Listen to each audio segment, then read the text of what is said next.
Welcome to another video. Steph Crypto here. Welcome to HineyVersity.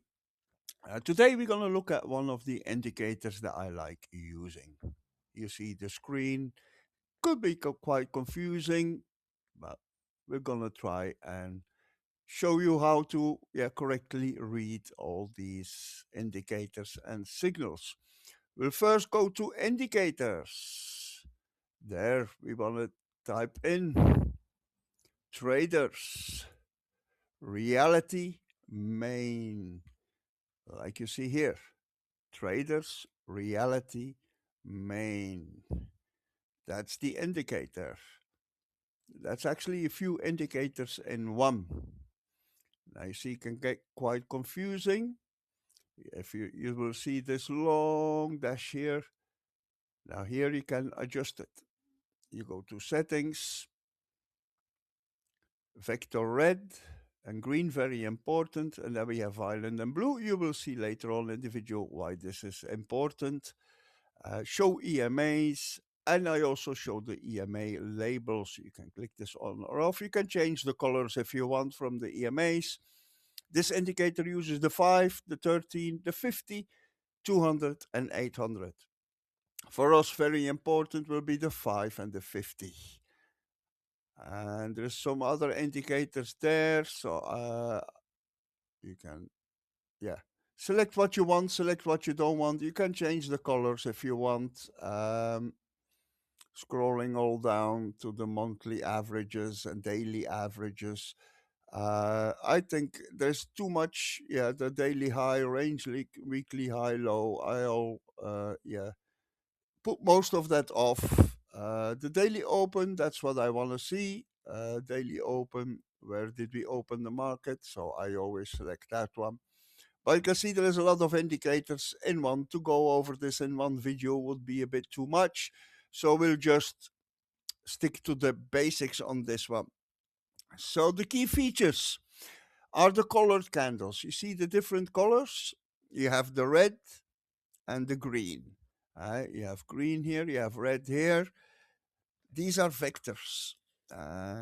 This means that the volume is over 200% of the average of the last 10 candles. Same with the green. It is 200% of the last candles. Then we also have the violet and blue. Blue candle, you see here, that's when the volume is about 150% of the previous 10 candles.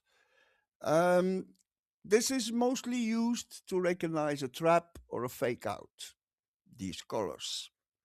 Then we also have the EMAs. EMAs, these are the curly lines. As you can see here, we have the 800-day EMA. That's for very long time frame trading. Then we have the 200-day EMA. That's the black colored one. Yeah, you see it all go way down here. The 50-day EMA. This is parked in the middle of what I call the cloud.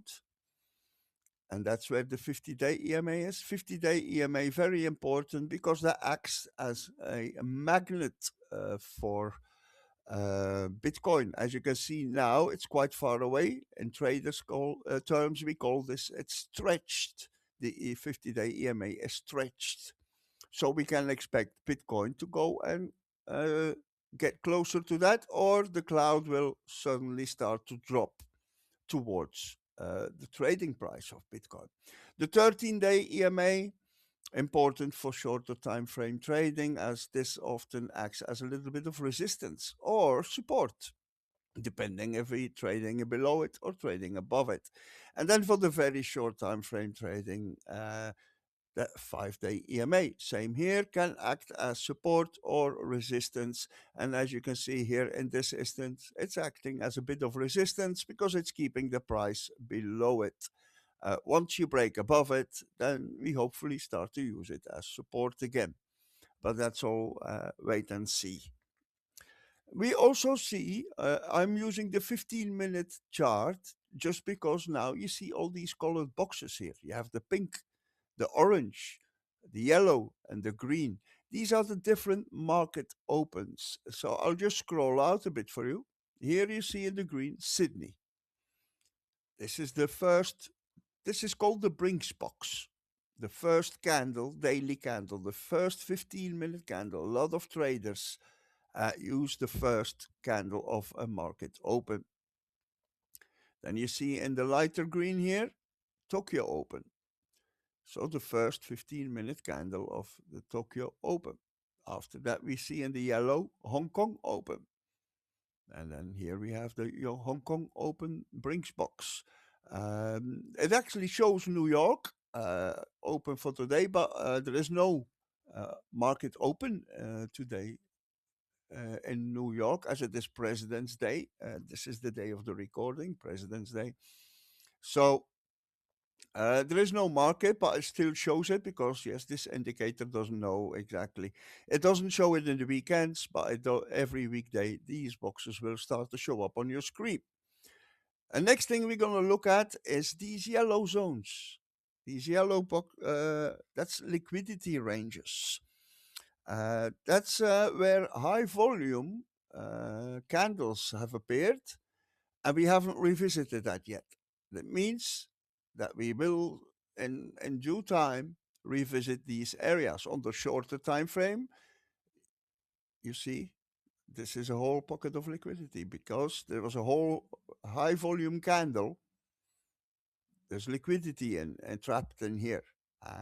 What we can normally expect is, at least until the 13-day EMA here, that we go and grab that liquidity. That will be my expectations. So these yellow zones, that's where liquidity lays. I call that the liquidity range.